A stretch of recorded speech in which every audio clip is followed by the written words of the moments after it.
Здравейте! В една беседа учителя казва да погледнем на дадено събитие от високо. Много често в своя живот аз се сещам за този израз. И ако в сегашната световна ситуация ние се опитаме да погледнем от високо на нещата, бихме си задали два основни въпроса. Как ние се чувстваме? Изолирани от нашата естествена среда, от природата, забравили за нейните закони, нейните принципи. Как ние се чувстваме изолирани от цялото многообразие човешко, с които ние сме едно цяло? В тези моменти ние осъзнаваме колко те ни липсват. Природата и нашите приятели, с които ние по едни или други случаи комуникираме и общуваме помежду си. Ако пренесеме тази ситуация в нашата градина, дали ще я наречеме екоградина или естествена градина, ферма, то как би изглеждала тази ситуация? Как се чувства тя, изолирана от нейната цялост, от природата? Защото ние непрекъснато искаме от нея.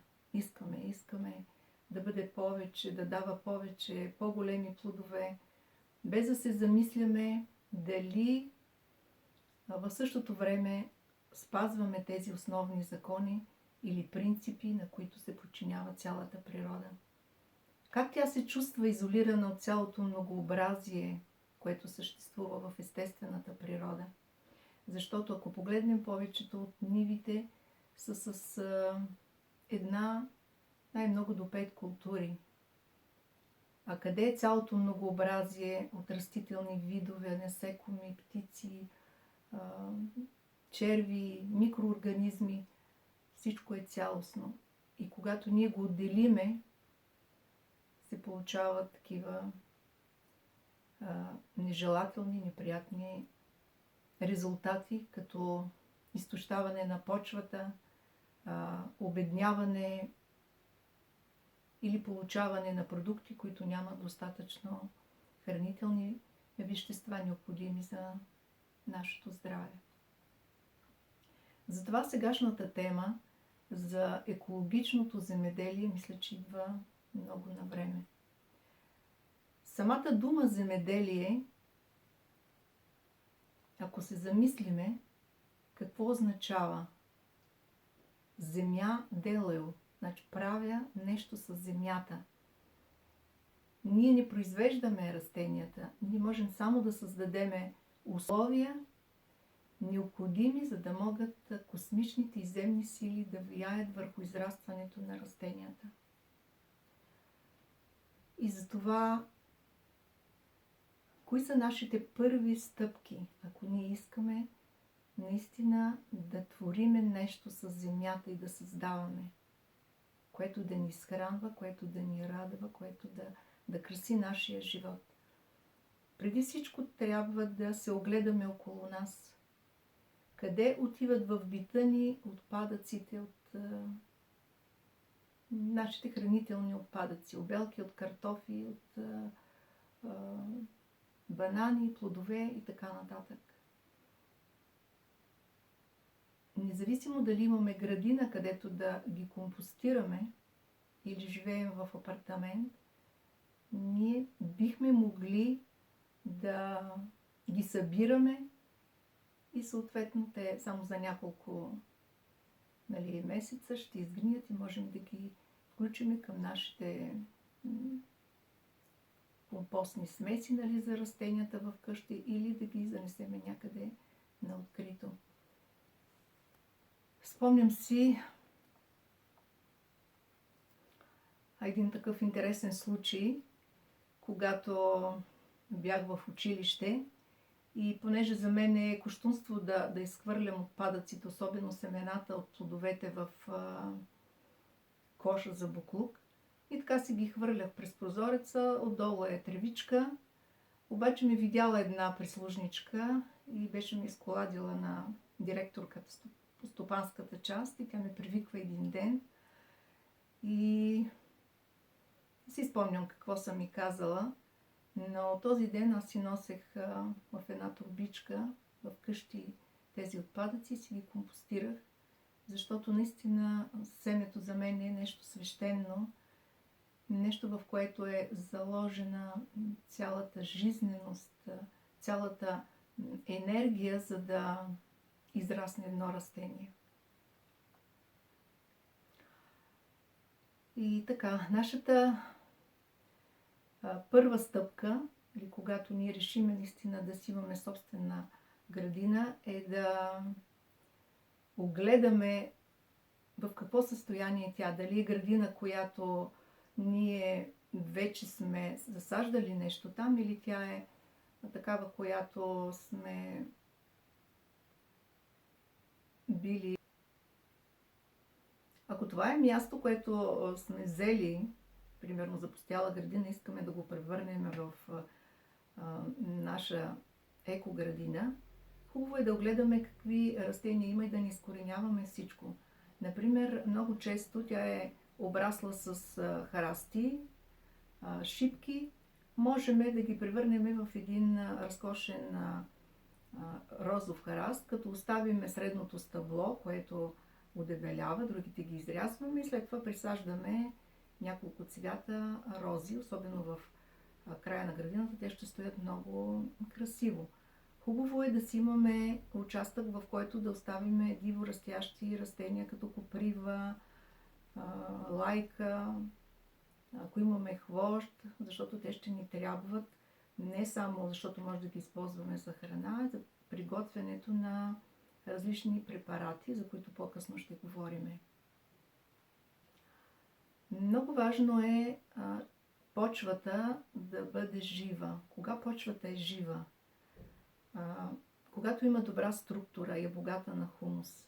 Напоследък все повече се отрича дълбоката оран, особено когато това става за въпрос за по-малка градина, каквато ние много често разполагаме.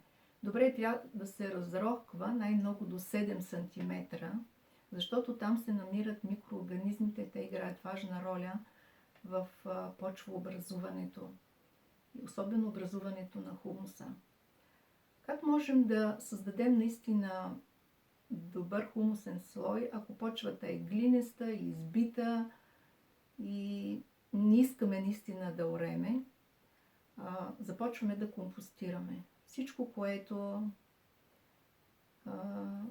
има наоколо, ние можем да го компостираме или наслагваме, или изграждайки компост в края на нашата градина, или компостирайки там, където отгоре можем да засадиме различни растения. Много е важно да се отнасяме с почвата като нещо живо. И там наистина има много богат живот. Има различни начини как да обогатиме почвата с микроорганизми, но сега за това аз няма да се спирам.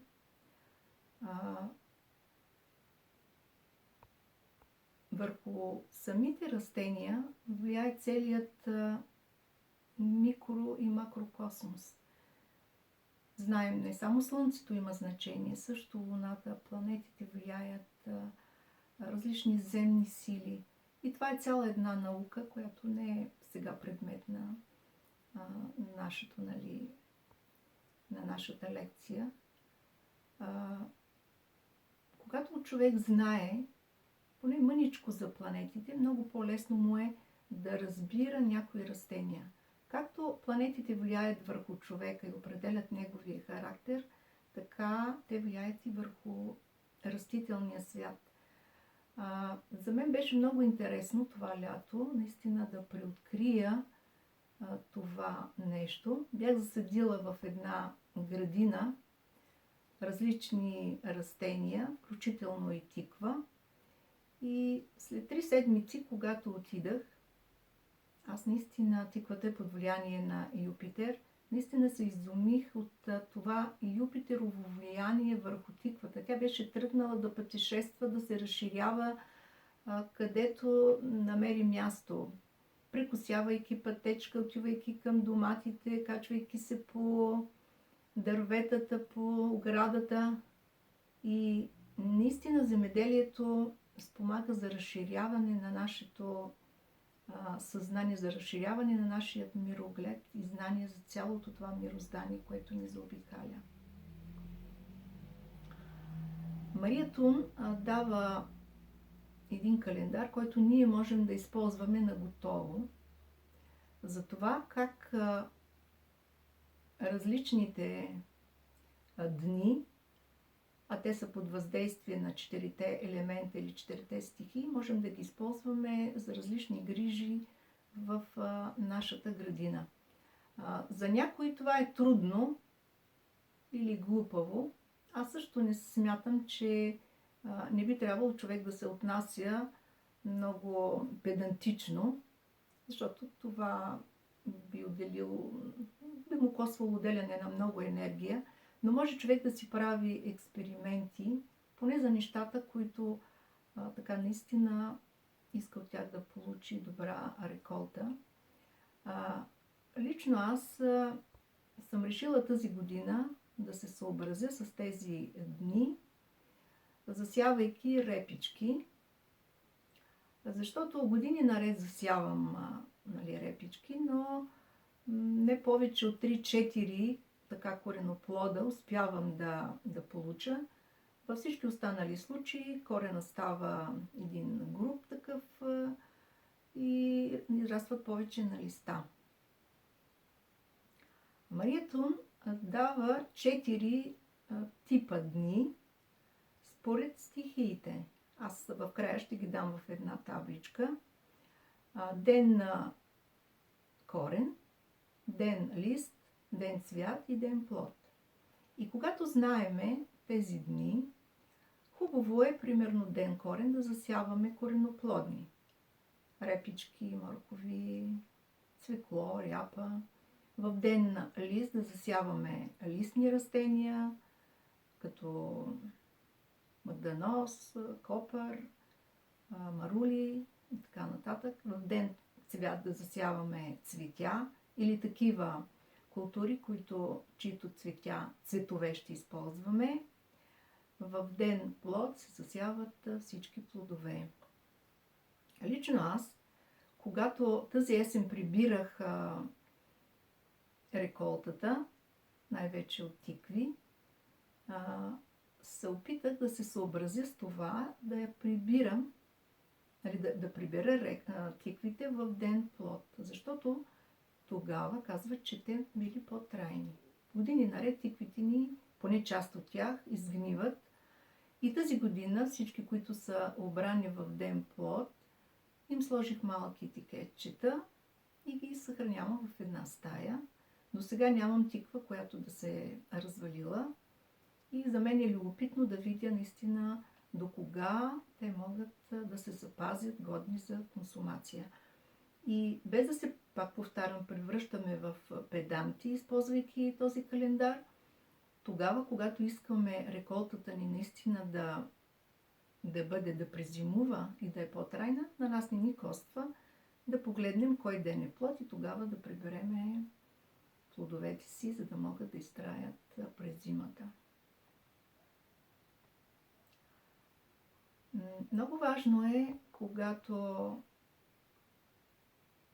ние отглеждаме различни растения, да се съобразяваме и с това дали те се обичат едни други, или дали са приятели.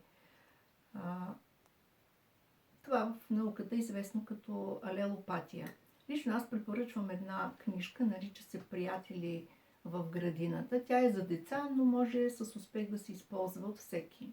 Растенията, които са приятели, добре да се засяват близко едни до други, защото така те взаимно ще се защитават и ще се подпомагат.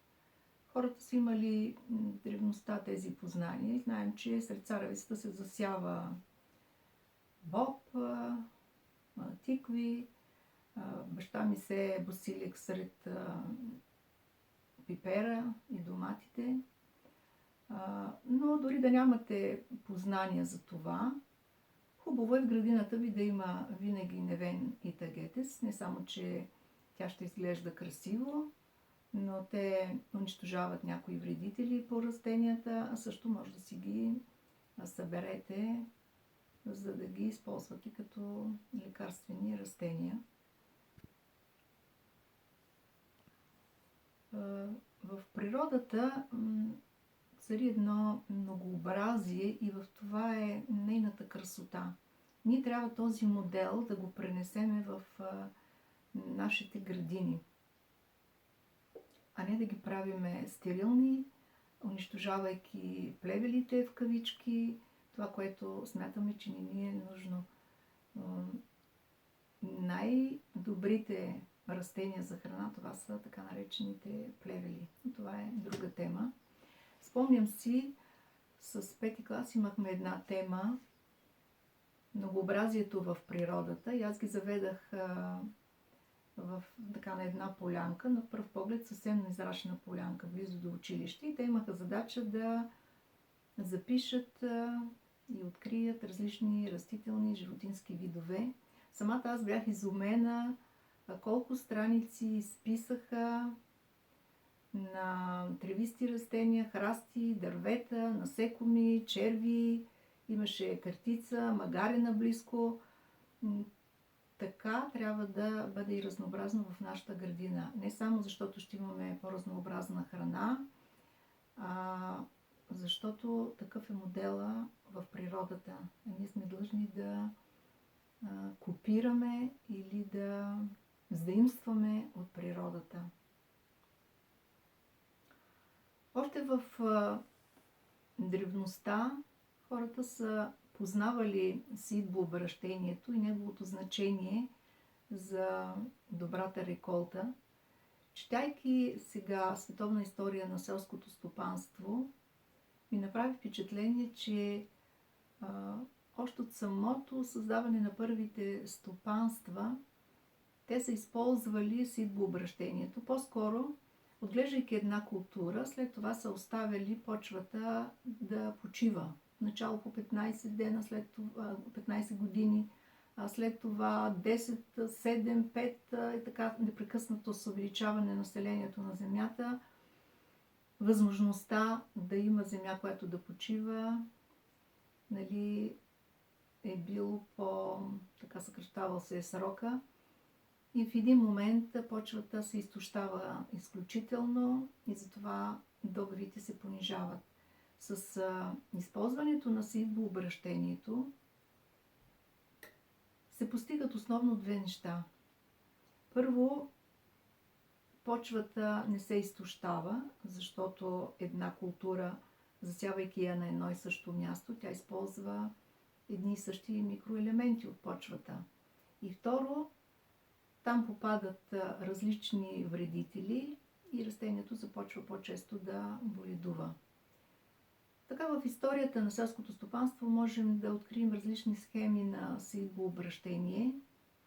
Но хубаво е в нашата градина ние да си направим една схема, къде какво засяваме, за да може другата година да не засяваме на едно и също място, една и съща култура, иначе ще забравим. И тук е добре да се спазват няколко основни правила. Изключително важна роля играят бобовите растения. Знаем, че те фиксират атмосферния азот и го превръщат в азотни съединения, които растенията могат лесно да усвоят от почвата. Затова хубаво е там, където е имало примерно някаква култура, другата година да се засея с боб, за да може тя да се обогати с азот. Ако нямаме тази възможност така да редуваме културите, може сред някои култури да засееме боб. Например, миналата година бях засяла така репчетата, 2-3 корена домати, след това боб, който се увива, след това пак домати, за да могат те взаимно да се обогатяват. Добре е, след като се приберат ранните зеленчуци, например картофите, да се засеят с някои бобови, които дори да не прибираме, те ще обогатят почвата и след това можем да ги използваме като зелен тор или да мулчираме с тях. Това са фия, може грах, който е декоративен или пък за фураж, може люцерина, детелина и разни други растения. Когато сменяме културите, значи хубаво е да имаме тези познания, да не засяваме на едно и също място растения, които нападат едни и същи неприятели. Така миналата година аз имах такава една опитност. Засях 5 коренчета патладжан, там където предната година баща ми беше засял домати. И докато аз се осъзная, отивам един ден в градината и листата бяха всичките изядени от колорадски бръмбър. Патладжана и доматите са от едно и също семейство и хубаво е те да не се сеят на едно и също място 2 поредни години. Лена, ако се засее в близост до, отново стигаме до лопатията, ако се засее в близост до тези доматови растения, от семейството на доматите, той убива и по-скоро премахва колорадския бръмбър. Имайки такива познания, ние ще допринесем нашата градина наистина да се развива много добре. Така много е важно да имаме познания за някои растения, които можем да използваме като препарати за борба срещу вредителите, както и за подобряване качеството на почвата. Най-добре е да си ги имаме в нашата градина или в близост до нея. Могат да се използват както в свежо състояние, така и в сухо, да си ги сушим от предната година.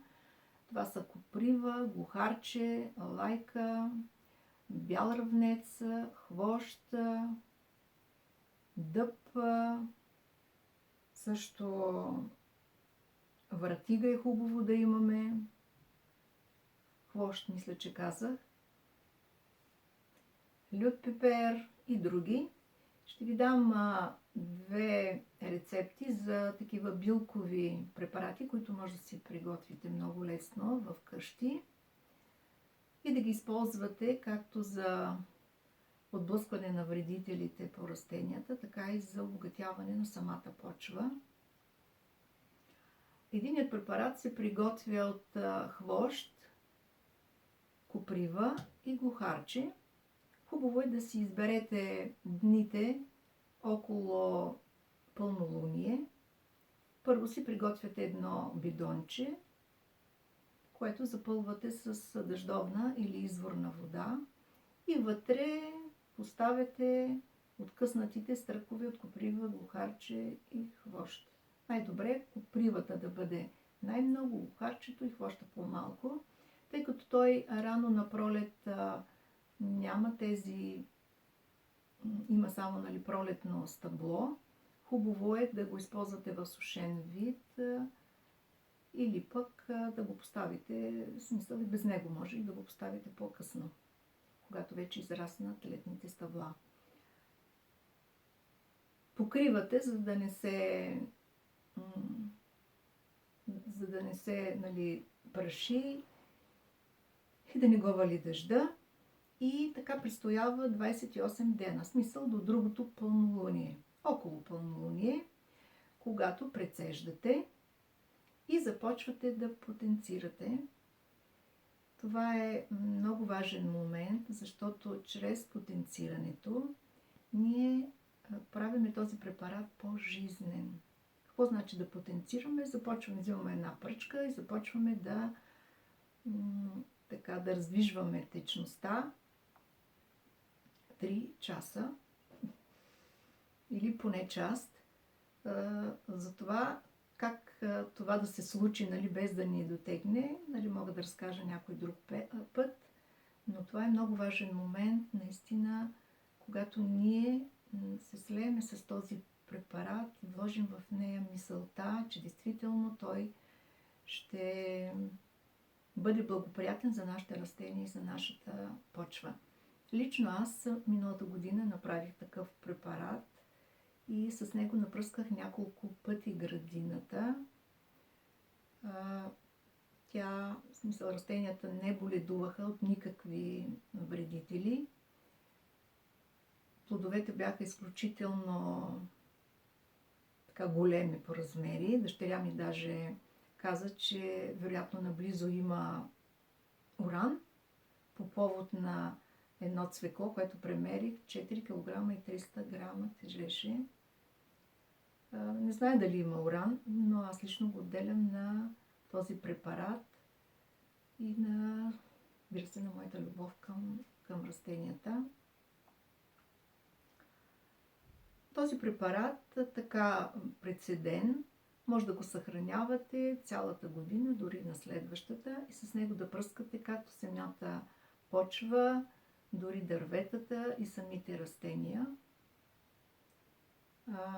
Един друг препарат, който се прави от хвощ.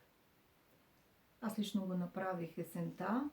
Набрах вече големи стъркове от хвощ, възварих ги известно време и течността престоя няколко дена. Най-добре една седмица да започне леко да ферментира. Това е добър препарат за противогъбищни заболявания по растенията. Но в едно якутско биодинамично списание прочетах, че може да се използва и за обогатяване на почвата. И есента имах намерение да засея малко ръж в едно така леко наклонено място. Какво направих? Първо го леко разрохках с мотика, след това го напръсках с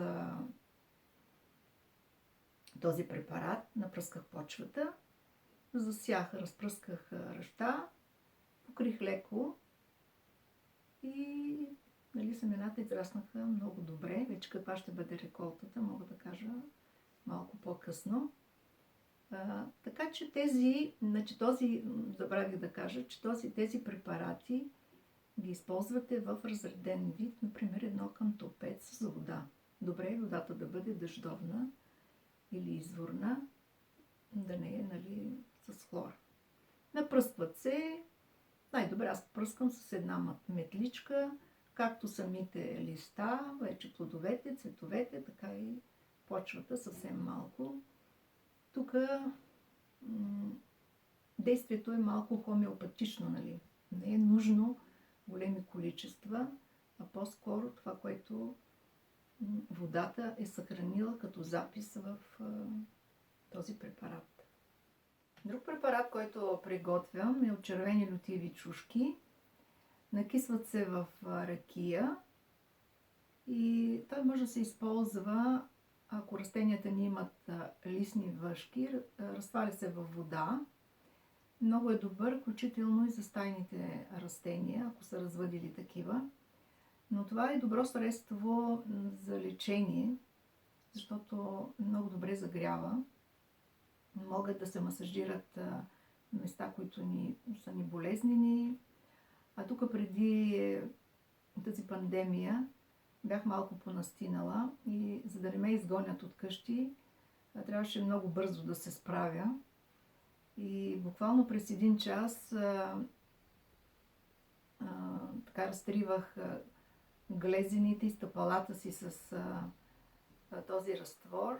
Те буквално почват да горят и наистина за 2 дена всичко си отиде, без дори да закашлям. Много често казват, ами моята градинка е малка, пък аз искам всяка година да си отглеждам домати, пипер, как тогава ще процедирам с идвообращението. Може наистина, но трябва да се наторява с оборски тор, да се използва компост и такива растителни препарати, за да се отбягват заболяванията, които са възможни при растенията. И можем да поговорим и за изкуството в градината, защото това е място не само където ние ще отглеждаме растения, които да ни изхранват, но това е място, което да ни радва, което да ни вдъхновява. И разбира се, тук няма някакви правила. Всеки по собствено вдъхновение може да си подреди градината. Има достатъчно информация и клипчета, снимки в интернет. Лично аз много обичам да ги разглеждам. Като учителя също дава някои съвети за децата, например, когато се занимават с земеделие, да отглеждат растенията под формата на различни геометрични фигури, кръгове, триъгълници, правоъгълници. Можем да правим различни фигури, букви от азбуката също. Това зависи от нашата фантазия, от нашето вдъхновение. На мен лично много напоследък ми харесват повдигнатите легла по няколко причини. Първо, защото изглеждат красиво. Пътеките се оформят, лесно се разграничават различните растения. Няма възможност да се смесват, по-малко плевели има, по-лесно е да боравим с тях. И така си създаваме една красива, интериорна, такава екстериорна градина в двора или там, където сме определили да си засяваме растения. Могат да се използват различни счупени керамични съдове. Къщи сме събрали доста такива. Е просто въпрос на време по някакъв начин да ги съчетая в градината. Тогава наистина това ще бъде място, което да ни достави удоволствие, което да ни зарежда. И накрая ще използвам още една аналогия. Както към нашето здраве, към нашето тяло трябва да подхождаме холистично, в смисъл да имаме предвид с какво се храним, при какви условия живеем, в стресово състояние ли сме, съобразно това да предприемаме нашите лечения.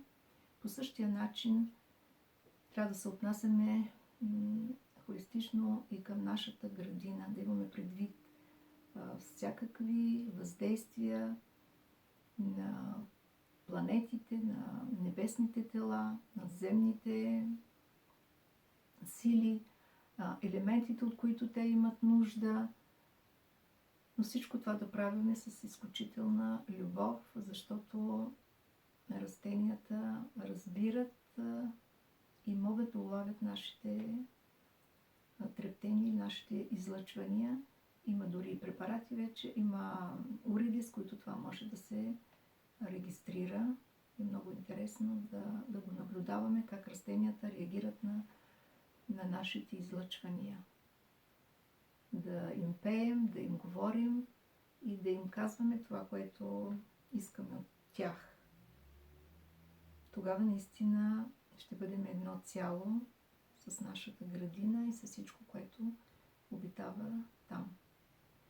Пожелавам ви добър път във вашите взаимоотношения с градината, с земята и с растенията, защото те очакват нашата любов и нашата признателност. Не само градината ни, но и цялата Вселена копнее за нашето крепко и мило отношение към нея. Благодаря.